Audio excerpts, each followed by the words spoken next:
Nagmistulang parang kapistahan ng mga saranggola ang pagdayo namin kila Idol Kuya Franz TV. Kaya abangan nyo kung gaano kadaming saranggola ang lumipad sa araw na yan mga guys.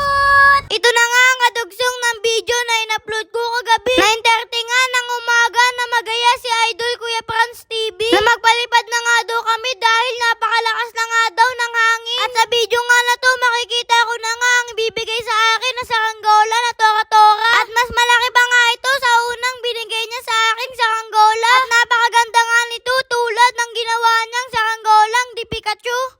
Chawut! At dito nga sobrang tuwang-tuwa nga ako dahil napakaganda nga nito para sa akin.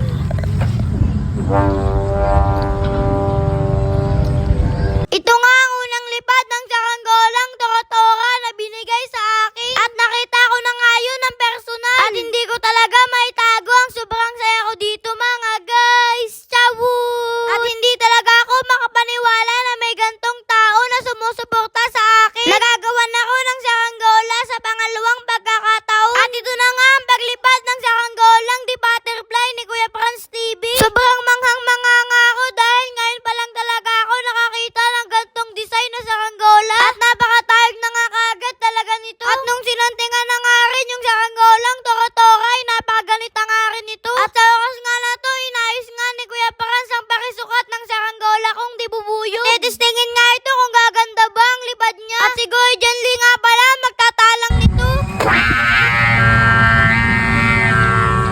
At ito nga ang unang lipad ng saranggolang di bubuyog sa paliparan nila Idol Kuya Franz TV. At parang nahiwa nga ang daliri ko sa tansi pag humigit ng malakas yung tora-tora. At sa part nga na to, ibababa na nga pala ni Kuya Franz TV ang kanyang di butterfly na saranggola. Dahil papaliparin na nga rin pala niya ang kanyang magandang design na saranggola na di Pikachu. At sobrang gandang-ganda nga rin pala ako dito.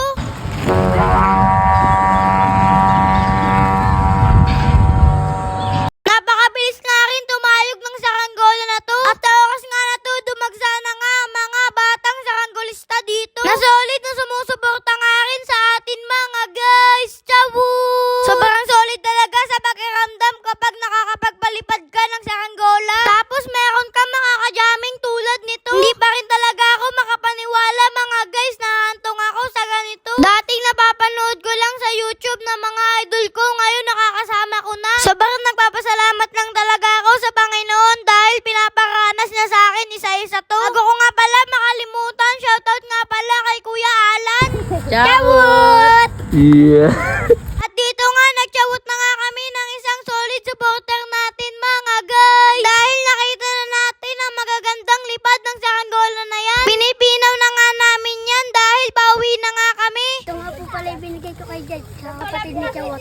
Yeah. Ayos.